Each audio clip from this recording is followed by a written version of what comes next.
はい、どうも、ありがとう。隣のおじさんです。イ・ジェミョンと、その愉快なね、仲間たちのおかげで、日本の皆さんから見てですね、最近の韓国の、民主党って、民主っていうよりはね、こうなんか共産主義っぽくないかというふうに思われてる方ももしかしたら、大半がそうかもしれないですけど、おられると思うんですけど、もちろんですね、骨の髄まで自分は右派だっていうね、韓国の方々からすると、キム・デジュンとか、ノ・ムヒョンっていう、かつての大統領もね、ボロクソに言われますけど、左右にですねあんまり偏ってない私から見てもですね、今の民主党は、確かにこれまでの民主党とは違うと。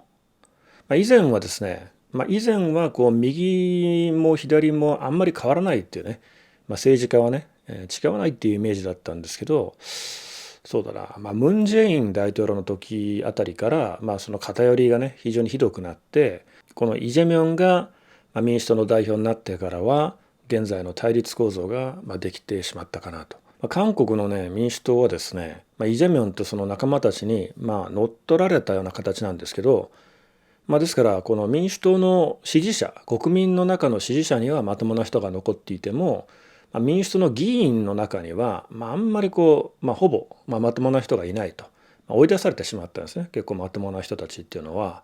でその追い出されてしまったまともな人って本当にまともなのっていうことで、どんな感じの人なのかっていうことを今回紹介したいと思いますけど、今回はですね、前回の大統領選、ユン大統領とイ・ジェミョンのね一騎打ちだったその大統領選で民主党の候補として、イ・ジェミョンとね候補の座を争って、結果的に敗れてしまったイ・ナギョン元総理を紹介したいと思います。でこの方のねスピーチを翻訳してみたんですけど、あくまでですねポジションは民主党なので、ユン大統領のですね批判はしてますけど、そこはねあくまで左からのまともな意見として聞いてください。この方はですね、ソウル大学の法学部、超エリートですよね、出身で、東亜日報のですね、記者だったんですけど、ですから言論会出身のね、政治家っていうことになりますがね、5回生のね、超ベテラン議員ですし、チョンラナムド、広州とかのね、광주とかのチョンラナムドの知事もされた、行政家でもあるとね。でこの方ですね、ちなみに日韓議員連盟の副会長だったんですけど、形だけのよくある形だけの副会長とかじゃなくて、実は民主党の中では大のね知日派なんですよ。親日派とは言わない、知日派なんですよね。で、この記者時代に東京特派員だったので、日本語も上手で、日本の主要政治家ともねツイッターでつながってたりして、国務総理をした時代があくまで反日にバリバリのねムン・ジェイン政権だったっていうこともあって微妙でしたけど、もしですねこのイ・ナギョン総理じゃなかったらもっとひどかったのかなと思います。この方はですね東日本震災起きた時も、日本のね被災民に無料でね宿や食事を提供しようとか、K-POP アイドルをね送って、医療コンサートをしようとね主張してくださったりと、嬉しいかどうかわからないですけど、そういう、主張もしてくださったと。あと非常に頭が切れる方で、この総理時代ね、当時野党だったわけじゃないですか、この今の保守派ね、国民の力名前違いますけど、この議員たちをね本当に手玉に取ってたっていう印象があります。で非常に声がダンディーで、あだ名がですね実は蝋人形なんですよね。なんでかって言ったらこれ表情がいつも一緒っていうね、イ・ジェミョンの一つ前の共に民主党のね代表ですよね。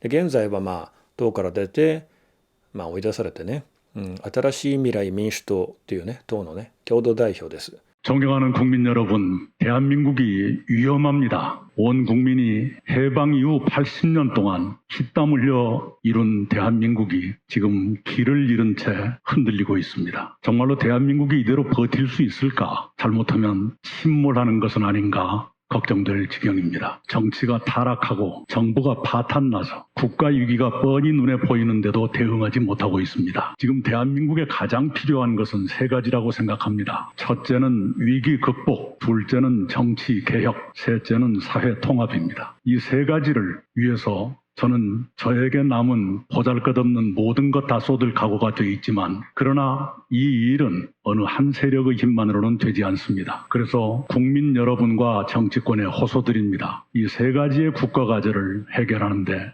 힘을 모읍시다. 첫째는 위기 극복입니다. 수출로 먹고 사는 나라가 최대의 수출 시장 미국으로부터 관세 25% 인상을 요구받았으면 이것만큼 급한 일이 어디 있습니까? 일본 사람들은 이런 말을 합니다. 초보 어부는 파도를 두려워하지만 노련한 어부는 안개를 무서워한다. 이런 말을 합니다. 불확실성이라는 건 그렇게 무서운 겁니다.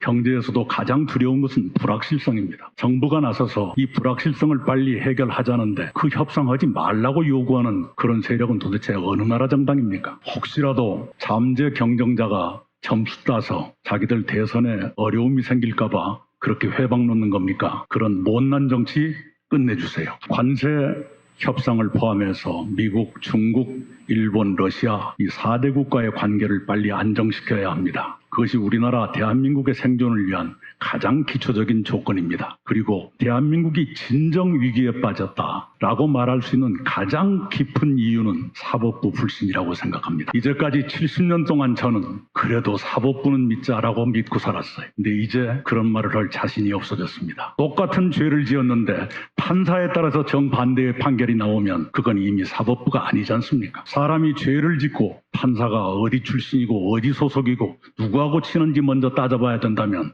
그건 이미 선진국가가 아니라 야만국가입니다. 온 국민이 피땀 흘려서 이룩한 대한민국이 고작 이것인지 사법부에 계신 여러분 맹성하시기 바랍니다. 이 와중에 더불어민주당은 바로 오늘 임기가 끝나는 헌법재판관 2명의 임기를 연장하는 특별법안을 통과시켰어요. 헌법에 정해진 임기를 하위 법률로 마음대로 늘리겠다. 그러고도 국정을 맡겨달라고 국민한테 호소할 수가 있습니까? 그런 난폭한 짓 좀 그만하세요. 제가 우정으로 말씀드리는 겁니다. 둘째는 정치개혁입니다. 대한민국 정치는 파탄났습니다. 대한민국의 위기는 정치 파탄에서 시작됐습니다. 혼미한 대통령이 느닷없는 비상계엄으로 국민을 충격에 빠뜨리고 끝내는 대통령직에서 파면됐습니다. 그리고 난폭한 거대 야당은 혼미한 대통령을 쉬지 않고 밀어붙인 끝에 그를 끌어내리는 데는 성공했는데 국정을 맡길만 하다는 믿음을 국민한테 주기에는 실패했습니다. 이렇게 난폭하고 거친 정치 이제 끝내야 합니다. 정치개혁의 기본은 개헌입니다. 많은 국민들은 개헌이 남의 일처럼 생각하시는지 모릅니다. 그러나 그렇지가 않습니다. 수많은 자영업들이 지금 어렵지 않습니까? 손님들 많이 오던 식당도 손님이 줄었다고 아우성입니다. 대체로 여쭈어보면 계엄 이후에 완전히 텅텅 비었다 이렇게 말을 합니다. 바로 그런 일을 없애기 위해서라도 개헌이 필요합니다. 87년 헌법이 만들어지고 38년이 흘렀습니다. 그 전까지는 87년까지 39년 동안 헌법을 8번 바꿨어요. 그러니까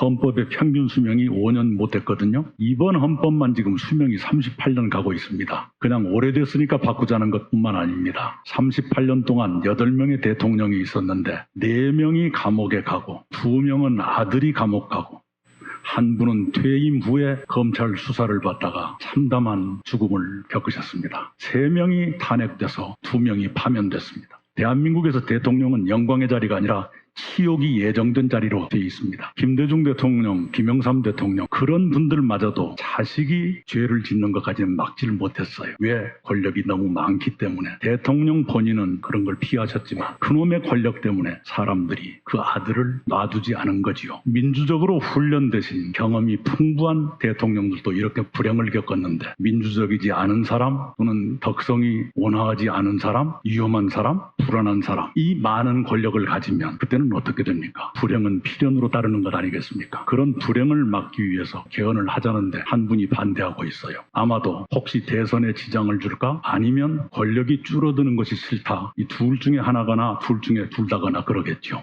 그런데 거듭 말씀드리지만 위험한 사람이 많은 권력을 가지면 어떻게 되는 거예요? 개인도 불행, 국가도 불행, 국민도 불행 이렇게 되는 것 아닙니까? 그걸 막아야 될 것 아닙니까? 그래야 이 내전 같은 국민 분열도 완화될 수가 있고 그렇지 않겠어요? 0.7% 차이로 이긴 사람은 모든 것을 갖고 진 사람은 아무것도 못 갖기 때문에 대선 그날부터 권력 투쟁이 시작돼서 끝날 때까지 계속되는 게 대한민국 정치입니다. 그러다 보니까 아무것도 남아나지 않고 모든 것을 다 결단내는 그런 나라가 되고 말았습니다. 그걸 뻔히 보면서도 이대로 가자는 건 그건 우리는 용납할 수가 없습니다. 정치를 이렇게 파탄시킨 양대 정당이 달라져야 합니다. 먼저 국민의힘한테 말합니다. 탄핵으로 파면된 윤석열 대통령 이제는 버리세요. BTS가 노래 부르던 그 대한민국을 계엄령이 선포되는 나라로 추락시켰으면 처절하게 반성하고 국민 앞에 무릎 꿇고 사과를 해야 될 것 아닙니까? 그런데 아직까지도 탄핵에 반대한다는 둥, 계엄을 할 만했다는 둥 이런 정신나간 소리를 하고서 무슨 놈의 대선에 임합니까? 정당 해체 수준의 개혁을 하지 않고는 국민의 신임을 받기 어려울 것이다. 이것을 국민의힘에 분명히 경고합니다. 국민의힘은 흔히 웰빙 정당이라 그랬잖아요. 우리 자영업자 여러분께 대단히 미안한데 국민의힘은 정치 자영업자들 집합소 같이 보입니다. 자기 생계와 웰빙을 위해서 보따리 싸고 왔다가 때 되면 다 물러나는 그런 식으로 정치를 하고 있어요. 제발 좀 이런 위기를 초래했으면 이제는 국가를 위해서 내 한 몸 바치겠다는 그런 비장함과 결연함을 좀 보여줄 수는 없습니까? 더불어민주당 지난 3년 동안 무엇을 했는지 한번 돌아봐야 합니다. 오늘도 30번째 탄핵을 거론했대요. 그리고 아까 말씀드린 대로 헌법재판관 임기를 헌법과 관계없이 연장하는 법안을 만들고요. 이게 뭐 하자는 겁니까? 지난 3년 동안 방탄 이외에 국민을 위해서 한 일이 무엇인지 여러분이 좀 설명해 주시기 바랍니다. 그렇게 억지 방탄으로 보호받은 사람을 대통령으로 만들겠다. 그렇게 되면 대한민국의 법치주의는 어떻게 되고 민주주의는 또 어떻게 되는 겁니까? 온갖 방법을 동원해서 재판을 미루어 놓는 바람에 모든 사법 리스크가 미해결의 국가 리스크로 그대로 남아있는데 최강의 방탄복을 입고 그것을 다 무마하겠다. 그러면 법치주의, 민주주의 모두 짓밟고 유린하겠다는 그 얘기 아닙니까? 저는 여러 번 말씀드렸습니다. 사법 리스크가 해결될 때까지는 다른 대안을 내라. 대안을 내면 협력할 용의가 있다. 몇 번이나 얘기를 했습니다. 네, 들은 척도 안 하는 것 같아요. 그렇게 해가지고 지금의 대한민국을 책임질 수 있다고 생각합니까? 셋째는 사회통합입니다. 국민이 이렇게 분열될 수가 없습니다. 친구도 가족도 정치 얘기하려면 쭈뼛쭈뼛해지고 조심스러워지는 그런 세상으로 만들어놨습니다. 이게 내전이 아니고 무엇입니까? 이 내전을 끝내기 위해서라도 개헌해야 되는데 개헌을 거부한다는 것은 내전을 계속하자는 뜻 아닌가요? 사회 통합을 하려면 당장 두 가지가 필요합니다. 첫째는 통합형 지도자가 필요하고 둘째는 통합형 정치가 이루어져야 됩니다. 우리가 헌법을 고치자라고 말하지만 똑같은 헌법 아래서도 김대중 대통령은 IMF 위기도 극복하시고 남북 정상회담도 처음으로 하고 대한민국의 복지도 처음으로 시작하고 IT도 처음 시작하고 문화강국도 처음 시작했잖아요.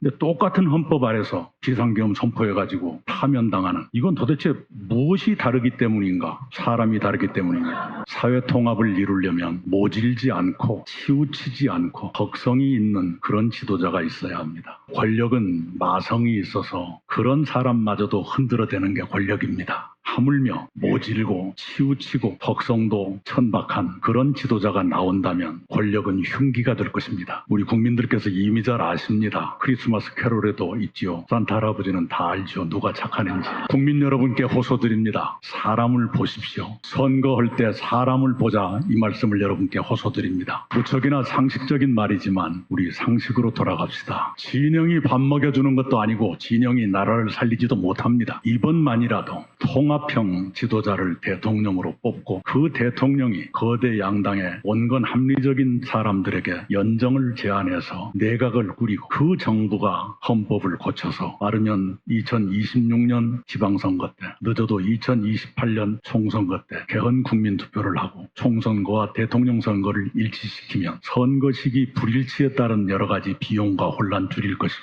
그렇게 해서 위기의 대한민국을 새로운 희망이 움트는 그런 제7공화국으로 정상국가로 되돌려 놓자는 겁니다. 사회통합을 위해서는 통합형 정치가 필요합니다. 통합형 정치를 하려면 다당제가 가장 빠른 길입니다. 양당제가 되면 어느 한쪽이 다수 세력이 되고 어느 한쪽이 소수 세력이 될 것 아닙니까? 근데 이 다수 세력도 너무나 많이 주다 보니까 무슨 일이 벌어지는지 온 국민들이 큰 수업료 내고 지금 경험하고 계시잖아요. 다당제로 바꾸면 대화와 타협을 하지 않을 재간이 없어요. 실제로 일로 삼김 시대의 사당체제, 그때가 안건의 합의 처리 비율이 가장 높았던 때 그때 김재순 국회의장이 국회 본회의장에서 이것은 황금 분할이다 이렇게 말씀을 했어요. 그리고 또 하나 안철수 씨가 국민의당을 할 때 3당 체제, 그때가 합의 처리 비율이 높았습니다. 그 잘난 척하는 양대 정당이 제3세력, 제4세력의 눈치를 안 볼 수가 없는 거예요. 그래가지고 협력을 구하려면 예를 들어서 제3당의 원내대표가 그 법안 5조는 동의를 못합니다. 그러면 이거 이렇게 바꾸면 안 되겠습니까? 정 안 되면 빼겠습니다. 이렇게라도 해야 되는 거거든요. 그런데 아무거나 지금 통과시키다 보니까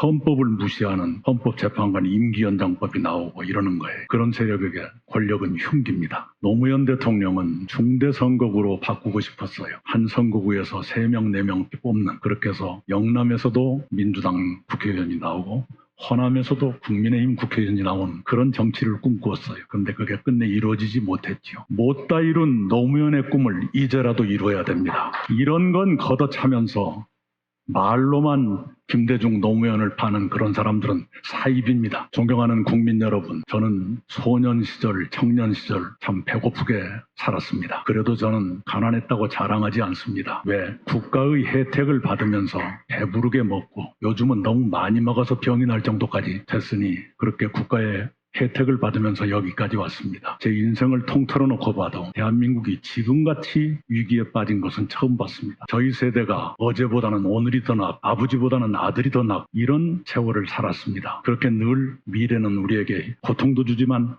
희망이었습니다. 그런데 지금 우리가 자신 있게 말할 수 있는가? 내 자식에게 너는 나보다 잘 살 거다 라고 말할 수 있는 것이 그게 아니지 않습니까? 그래서 저는 국민 여러분께 말씀드립니다. 이 위기의 대한민국 이대로 방치할 수 없습니다. 위기를 초래하는데 책임 있는 세력에게 국가를 맡길 수가 없습니다. 그래서 저는 제게 남은 알량한 힘, 그 모든 것을 대한민국의 위기 극복과 정치개혁과 사회통합을 위해서 다 내놓겠습니다. 정치권도 이 뜻에 동참해 주시기 바랍니다. 그렇지 않고 딴 생각을 한다면 그런 사람들은 정치할 자격이 없는 사람들입니다. あくまでね、支持者向けのスピーチですから、多少ですね、保守派の方が聞いたら、もうガーッとするね、部分もあるかと思いますけど、どうだったでしょうかね。あとは短くまとめられているので、具体的な内容っていうのは省略されてますけど、具体性がないとか、それを突っ込む方もおられるかと思うので、そういうことですよね。イ・ジェミョンと比較すると、非常に気品があるかなという感じがするのとね、実際彼と一緒に仕事をされた方の話ではですね、かなり厳格な上司だということでした。やっぱりですね、こうゆとり世代みたいな方々っていうのは、もう厳格で厳しいっていう人よりも、いろいろとこうしてくれるリーダーとかね、なんかくれるリーダーの方がいいんですかね。ジェミョンが選ばれるとこを見るとね。でも最終的に国力低下したら困るのって自分じゃないのかねって思いますけどね。